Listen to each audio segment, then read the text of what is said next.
কিরে তারা মাদেশে যাস নাই তো? চাচা মাদেশে যাবো না, মাদেশে বলছি গা। মাদেশে কি বলছি গে তোমরে? মাদেশে শিখাই নামাজ 5 ওয়াক্ত, তুমি তো বলে 3 ওয়াক্ত। এই নামাজ তো 5 ওয়াক্ত ঠিক আছে। চাচা তো বলে 3 ওয়াক্ত। তা তোমার হাত ধীরে ধীরে কই এখন মুরব্বী হয়ে গেছ, এখন নামাজ পড়া শুরু করো। তুমি দিনে 3 ওয়াক্ত নামাজ পড়া শুরু ভাবে দিনে 3 ওয়াক্ত নামাজ মাদ্রাসায় তো ভালো শিখা। তুমি 3 ওয়াক্ত নামাজ পড়া দেখে শুরু ভাবে 3 ওয়াক্ত নামাজ এখন ভালো হয়ে যাও।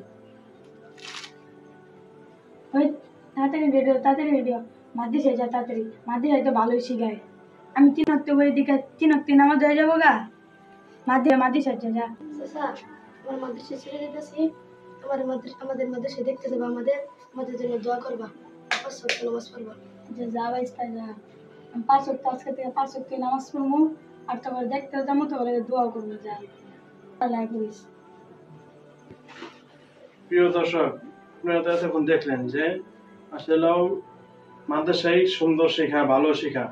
মাদ্রাসায় কিন্তু 5 ওয়াক্ত নামাজ সুন্দরই ভালো করে শেখাচ্ছিল, কিন্তু এই যে ছোট ছোট বাচ্চারা বাসায় যায় দেখে তাদের বাবা মা আত্মীয় স্বজন তারা কি অনেকে নামাজ এই 3 ওয়াক্ত পড়ে, অনেকে 2 ওয়াক্ত পড়ে, অনেকে পড়ে না। কিন্তু ছোট ছোট বাচ্চারা মনে করে যে নামাজ মনে হয় তাহলে 3 ওয়াক্ত, নামাজ মনে হয় তাহলে 2 ওয়াক্ত। কিন্তু আসলেও আমাদের গার্ডিয়ানদের প্রত্যেকেরই উচিত যে নামাজ স্বয়ংসম্পূর্ণভাবে 5 ওয়াক্ত নামাজ আদায় করা এবং বাচ্চাদের সামনে সুন্দর ব্যবহার, সুন্দর আচরণ করা, যাতে বাচ্চারা যেটা দেখবে ওইটাই কিন্তু শিখবে। 5 ওয়াক্ত নামাজ প্রত্যেকটা মুসলমানের উপর ফরজ করা হয়েছে। 5 ওয়াক্ত নামাজ প্রত্যেক মুসলমানকে আদায় করতেই হবে। ঠিক আছে? তোমরা মাদ্রাসায় যাও, আর তোমাদের চাচা তোমাদেরকে দেখতে যাবে। ঠিক আছে? চাচারা বলছো চাচা যেন 5 ওয়াক্ত নামাজ আদায় করে। হ্যাঁ, চাচারা বলছো?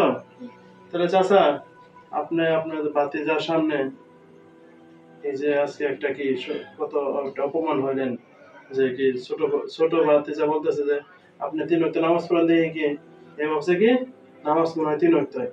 তাহলে আপনি কি আজকে থেকে কি নামাজ পড়া দরকার না? জি আজকে থেকে আমি 5 ওয়াক্ত নামাজ পড়ব। 5 ওয়াক্ত নামাজ পড়বেন। ঠিক আছে? জি ইনশাআল্লাহ।